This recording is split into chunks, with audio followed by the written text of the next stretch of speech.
With us now is someone who might be catching up on episodes of Veep. Labor Secretary Tom Perez, who endorsed Hillary Clinton in December. He joins us now from New York. Thank you, Mr. Secretary, for being with us. Pleasure to be with you. And what do you make of all this Perez for VP talk? Have you been scouting Massachusetts Avenue for that home? I have been scouring the nation to help workers who need a job and businesses who want to grow their business. And that's why I'm here in New York today talking about the minimum wage and talking about how we lift up and create shared prosperity in our economy. Boy, you showed your skills by ducking that question very well, Mr. Secretary. But let me ask you just one question, though, about wages and minimum wage, which you mentioned. Sure. Bernie Sanders says, let's take the minimum wage to $15 and over the course of, I think, 4 years. Could you do that? And secondly, will it have any effect on wages, which have been so stagnant for middle-class workers Sure. the last 10 years?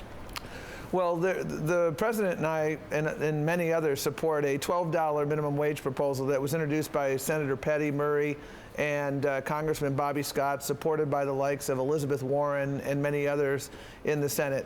And we also support efforts to go further in states. I was here today in New York talking about the need to establish a $15 minimum wage here in New York State. I was out in Seattle last year when their $15 city minimum wage went into effect. And so we're going to continue to support that federal floor and then go in higher elsewhere. The issue of wage stagnation is a big part of the unfinished business of this recovery. And the issue of stubborn growth in wages is something, as you know, that predates the Great Recession. For really the last 30 years, with the exception of the late 90s, productivity growth and wage growth became effectively decoupled. In other words, workers worked to bake the pie of prosperity, but they didn't get to share in its benefits, and that is why you see the angst. We have a wind at our back on the one hand because of 6 years in a row of private sector job growth and a 4.9% unemployment rate.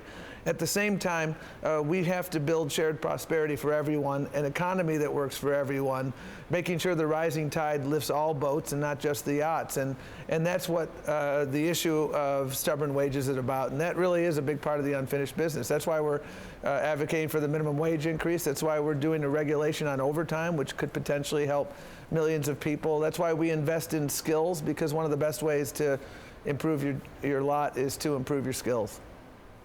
Mr. Secretary, is there a state you'd point to in terms of the issues you just mentioned, minimum wage, worker training, other issues related to income, education? Is there a state you'd point to say that state's doing it right? Well, I think Washington State is a good example of a state that really has done a lot of things right and defies all of the calamity howlers' claims about minimum wages, et cetera. Washington State had the highest minimum wage in the country for a long time. I think a couple states may have passed it in the last year, but for 15, 20 years, highest minimum wage. No tipped wage. So if you're a tipped worker, you get the same minimum wage. Very good workforce system, real investment in skills. And you look at Washington State, they have had above average, well above average economic growth. They've managed to build I think a state economy where you have a lot of shared prosperity. Do they have challenges? Of course, every state does. But when I look at Washington State and I hear the calamity howlers say you can't raise the minimum wage, frankly, the evidence of Washington belies that. Mr. Secretary, what do you think the proper role for a vice president is in our government today? Well, you look at what what Vice President Biden has done, and he has been a principal advisor to President Obama. I've had a front row seat, and Vice President Biden is there for so many issues, whether it's domestic policy, foreign policy. He is such a font of wisdom and just it really represents those middle-class values that the president is all about. There's no doubt President Obama's given him a big role. Is your view that future presidents should give whoever their vice president is that kind of big role on all issues?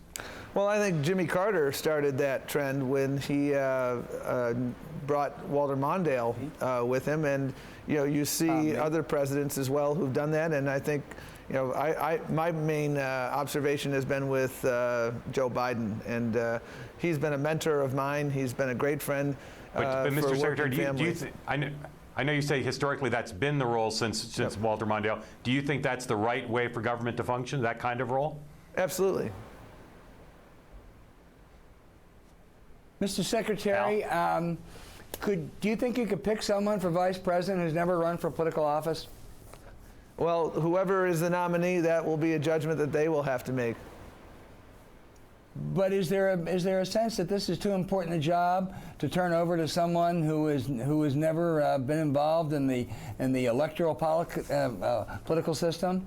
Well, again, you look at where things have been historically, and people who've been in vice presidents have tended to be have had experience running either for the Senate or for governors, and some of those have excelled as vice president, some of those haven't. And so, again, whoever is the nominee, they're going to have to make that judgment. And it's really a very unique judgment for them.